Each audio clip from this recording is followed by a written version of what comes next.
উত্তরপাড়া নামক এক গ্রামের পূর্ব দিক বরাবর রয়েছে এক গভীর জঙ্গল।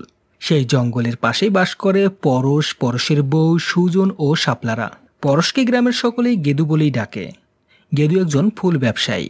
পরশ ও পরশের বউয়ের একটি ছোট্ট সংসার রয়েছে। আমার মন, চলো যাই ভ্রমণে, রং বেরঙের ফুলের বাগানে। গেদু এক ঝুড়ি ফুল সাজাতে সাজাতে গান গাইতে লাগলো। কি গো গেদু সাহেব, এত ফুর্তি কিসে মনে? কিছু না গিন্নি, চলো চলো খেতে দাও দেখি, তারপর আবার এইসব ফুল বিক্রি করতে যেতে হবে তো। এসো এসো, তোমার জন্য আজ আমি চুনো মাছের ঝাল বানিয়েছি। ও মা, তাই নাকি? কই, চলো চলো। তারপর পরশের বউ গেদুকে খেতে দিল এবং তারপর গেদু তার ফুলের সাজি নিয়ে চলল গ্রামের পথে পথে। আরে আরে, নিয়ে যাও ফুল ফুল, রং বেরঙের বাহারি ফুল। যদি ফুল পাও পচা, তবে আমায় দিও সাজা। আরে আরে গেদু ভাই, এটা কেমন গান ধরেছো? আরে আরে সুজন ভাই যে, কেমন আছো বলো? এই চলে যাচ্ছে। তা তোমার সব ভালো তো?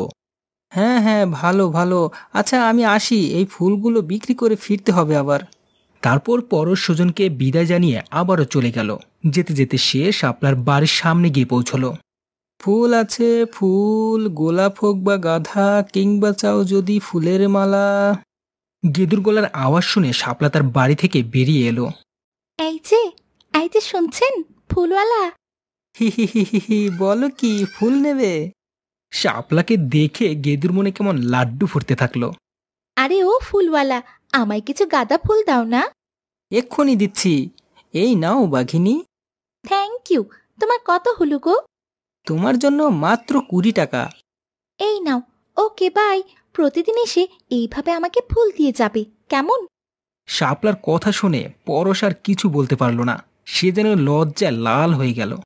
সে এক দৃষ্টিতে তাকিয়েই রইল। শাপলা চলে যাওয়ার পরেও এমন সময় সুজন আবার এলো। এই যে গেদু, এই যে, যাও এখান থেকে, তোমার লক্ষণ মোটেও ভালো বুঝছি না। ভুলেও শাপলার দিকে তাকিও না, আমার লাইন আছে তোমার আগে। কি যে বলো সুজন ভাই? এই বলে চলে গেল পরশ। আর ওইদিকে সুজন গেল শাপলার বাড়ির দিকে। এই যে শাপলা রানী, তোমার জন্য আমি এনেছি একটা উপহার, সেটা হলো ভালোবাসা। হিন্দিতে যাকে বলে পিয়ার। তোর এই ভালোবাসা আমার লাগবে না। তুই যা তোর নিজের কাছে, আমাকে জ্বালাস না প্লিজ। তোর মতন এমন সামান্য লোকাল ছেলে কিনা আমার মতো সুন্দরী মেয়েকে ভালোবাসবে? যা যা। তারপর সুজন শাপলার কথায় ফিরে গেল। বোঝে না সে, বোঝে না, বুঝলো না শাপলা, বুঝলো না, না না না। এদিকে পরশ শাপলাকে দেখে তার মন আনন্দিত হয়ে উঠেছে। সেও গান করতে করতে চলে আসলো বাড়ির পথে। আরে মনটা করে উরু উরু উরু উরু উরু, বুকটা করে দুরু দুরু দুরু দুরু দুরু, যখন আমি শাপলা রানীকে দেখি রে, লা লা লা লা লা লা লা লা লা লা। কি ব্যাপার গো, মনে এত ফুর্তি কিসের? উহ, যাও তো এখান থেকে, তোমার সাথে আমার আর সংসার করতে ভালো লাগে না। সারাদিন এটা আনো ওটা আনো, এত কিসের বায়না তোমার? আহা, রাগ কেন করছো? রাগ করো না। শোনো, সারাদিন খেটে এসে আমার শরীরটা মোটেও ভালো নেই, তুমি এখন যাও এখান থেকে। হঠাৎ করে কি হলো কি জানি। এদিকে রাতের বেলা ঘুমিয়ে ঘুমিয়ে পর স্বপ্ন দেখতে থাকলো। সে একটি সানগ্লাস পরে সেজে গুজে শাপলার হাত ধরে তার সঙ্গে নাচ করছে, আর উভয়ই মিলে গান গাইছে। তুমি আমার জীবন গো, যে জীবনে কেবল তুমি আছো গো। তুমি সেই জীবনের আলো, যে আলো আমি আলোকিত। লা লা লা। স্বপ্ন দেখতে দেখতে পরশ তার হাত পা নাড়িয়ে ঘুমের মধ্যেই নাচতে থাকে। এদিকে সকাল হয়ে যায়। এই এই, কি হলো কি? কি স্বপ্ন দেখছো এত? হ্যাঁ হ্যাঁ, আমি তো শাপলার সাথে। এখানে কিভাবে? মানে কি? কি বলছো তুমি এইসব? না না, আমি ওই আর কি, স্বপ্নের মধ্যে কি সব, মানে ওই আর কি, মারপিট করছিলাম হয়তো। আচ্ছা তুমি খেয়ে নাও। তারপর খেয়ে দিয়ে পরশ আবারও বেরিয়ে পড়ল তার ফুলের সাজি মাথায় নিয়ে, এবং সে আজও শাপলার বাড়ির সামনে আসলো। আর এসে দেখলো সে দাঁড়িয়ে আছে। আরে শাপলা, তুমি এখানে দাঁড়িয়ে কার জন্য? তোমার জন্যই কেতু। কখন তুমি ফুল নিয়ে আসবে আমার জন্য, সেই অপেক্ষাই করছিলাম। ওহো, তাই নাকি?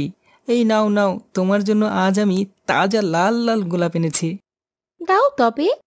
পরশ যখনই গোলাপ দুটি দিল শাপলার হাতে, শাপলা পরশের হাত চেপে ধরল। তোমায় আমার খুব ভালো লাগে।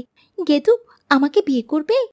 ইয়ে মানে, তোমাকেও যে আমার ভালো লাগে, কিন্তু ওই বই তো হলো আমার পথের কাঁটা।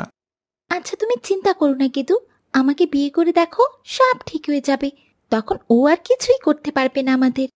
ঠিক আছে, তাই হবে। তারপর শাপলার কথা শুনে পরশের মনে আর আনন্দে ধরে না। গান করতে করতে সে বাড়ি ফেরে।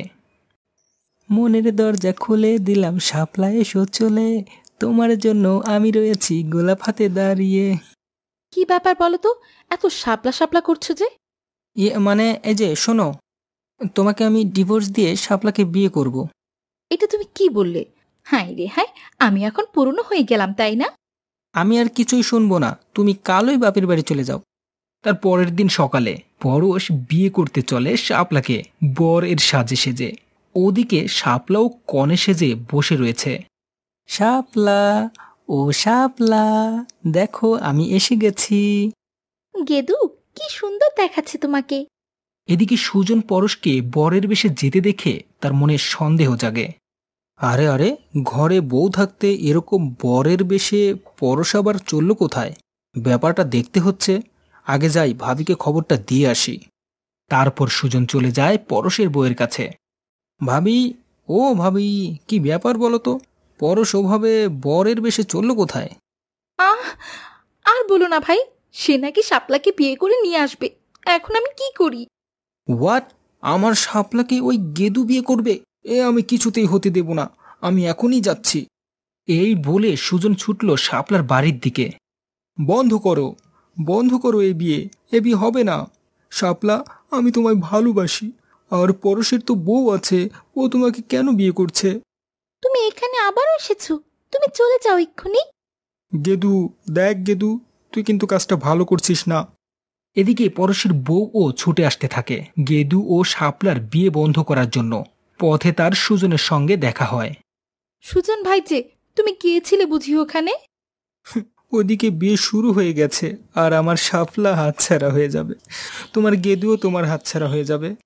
অনেক সহ্য করেছি, আর নয়, চলো ওদের মজা দেখাবো। কিন্তু তুমি কি করবে? তারপর পরশের বউ সুজনের কানে কানে কিছু কথা বলল, আর তারপর তারা দুজনে মিলে গেল শাপলার বাড়িতে। এ কি, তোমরা এখানে কেন এসেছো? গেদু, ওরা আমাদের বিয়েটা মনে হয় শান্তিতে হতেও দেবে না। সুজন ভাই, কাজ শুরু। তারপর সুজন গেদুর হাত বেঁধে দেয়। এই ছাড়, কি করছিস আমার গেদুর সঙ্গে? ছাড় বলছি। মায়ের থেকে মাসির দরদ বেশি, আমার বরের সাথে ইন্টু পিন্টু করা। তারা তারপর পরশের বউ শাপলার উপর রেগে গিয়ে শাপলাকে চটাস চটাস দুটো বাড়ি মারে। দেখ এখন কেমন লাগে। আমার বরকে আমার কাছ থেকে ছিনিয়ে নেওয়া অত সহজ না। আর গেদু, তুই আজ বাড়ি চল, তোর আমি মজা দেখাচ্ছি। আহ, যাক, বিয়েটা তো ভণ্ড হলো। আমায় ছেড়ে দাও গো, ছেড়ে দাও। পরশের বউ পরশকে বাড়ি নিয়ে গিয়ে লাঠি দিয়ে তার হাত পা বেঁধে খুব মারধর করতে থাকে। আর যাবি অন্য মহিলার কাছে? বল, যাবি আর? ক্ষমা করে দাও, এ ভুল আর করব না। তোমার এই রূপ আগে জানলে আমি কখনোই যেতাম না। এবার মতো তোকে ক্ষমা করে দিলাম। আর যদি দেখেছি তুই চোখ তুলে তাকিয়েছিস ওই মহিলার দিকে, তোর চোখ আমি উপড়ে নেব। আচ্ছা, ঠিক আছে, ঠিক আছে, আমি আর তাকাবো না। যাক বাবা, এই যাত্রায় বেঁচে গেলাম।